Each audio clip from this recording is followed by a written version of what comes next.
Welcome to the Gary DeMar blogcast. This audio is brought to you by Canon Press.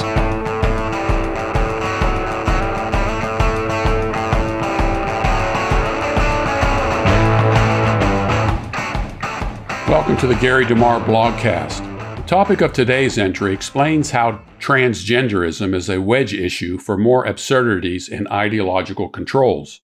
If you believe transgenderism is real, you will believe anything. Republican South Dakota Governor Kristi Noem returned a bill designed to prevent biological men from competing in biological women's sports back to her state legislature for some changes. Why did she do this after she celebrated International Women's Day by defending women's sports?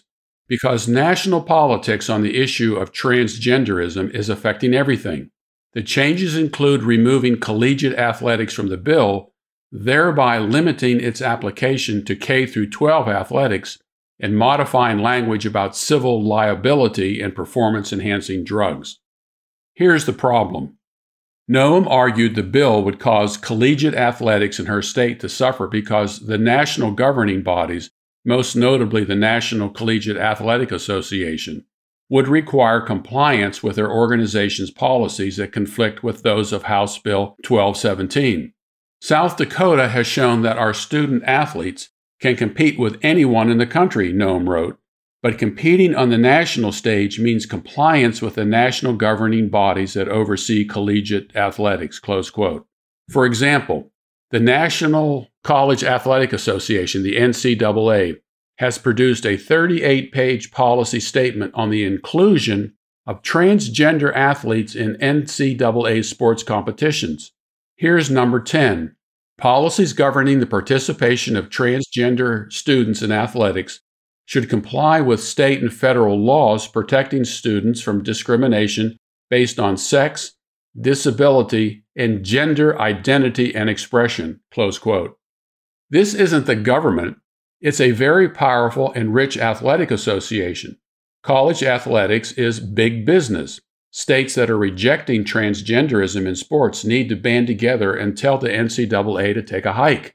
If enough of them do this, especially in states where a sport like football is king, the NCAA would have to accommodate their actions. Maybe it's time for a new collegiate sports league, but will media outlets sell them broadcast time if they do not subscribe to the transgender mythology? We are in a war of ideologies, and there are not enough ideological warriors who are willing to pay the price to fight this war.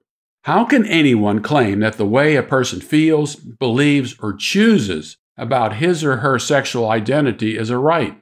It's pure fiction. There isn't the slightest bit of science attached to it.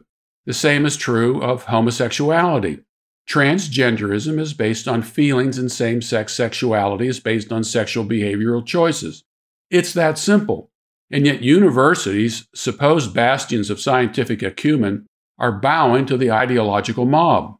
If people want to choose one or more of the 75-plus constructed sexual identities that the folks at Facebook have created, they are free to do so. But what they aren't free to do is force you or me to accept their irrational choices. If people do accept what's irrational, then liberalism in all its forms will win. Gender fluidity is no more real than the fluidity of set concrete. If something is fluid, it doesn't have staying power or fixity.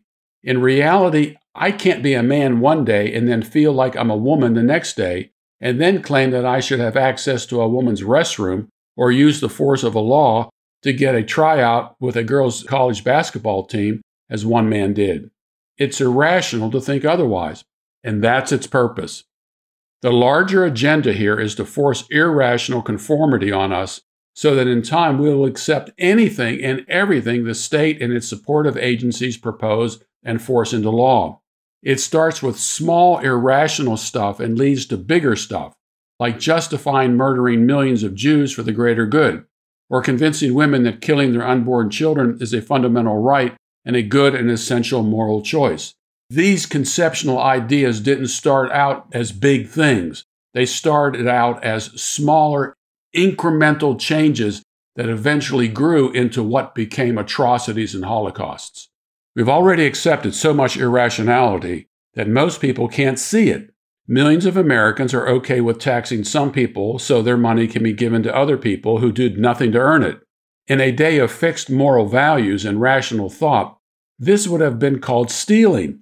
Another word for it would be called slavery, working while someone else enjoys the fruit, that is, the pay of another person's labor. The greater good argument has gotten us into a fiscal nightmare, and each new morning does not make it go away. The nightmare gets worse every day. Even so, the irrationality continues. Angelo Codevilla, the author of The Ruling Class, shows with this excerpt from his essay, The Rise of Political Correctness, how irrationalism leads to moral insanity. I'm quoting, "Consider our ruling class's very latest demand. Americans must agree that someone with a penis can be a woman, while someone else with a vagina can be a man. Complying with such arbitrariness is beyond human capacity. In Orwell's 1984, as noted, Big Brother's agent demanded that Winston acknowledge seeing 5 fingers while he was holding up 4. But this is small stuff next to what the U.S. ruling class is demanding of her free people. Because courts and agencies just impose their dictates without bothering to try to persuade, millions of precisely the kind of citizens who prize stability have become willing to take a wrecking ball to what little remains of the American Republic, not caring so much what happens next." Close quote. The thing about it is, some people do believe 2 + 2 can equal 5 because the process of thinking rationally is a Western idea. It's worse than that, since many have been conditioned to believe that 0 + 0 equals trillions of dollars in prosperity can be achieved by printing more money and adding it to the economy, and by this prosperity will be right around the corner. If people can be convinced that money can be created out of thin air, and a woman can become a man, and a man a woman, there's nothing they can't be convinced of without the use of force. We hope you enjoyed this episode of the Gary DeMar Blogcast. If you haven't yet, be sure to subscribe to the Gary DeMar Blogcast YouTube channel.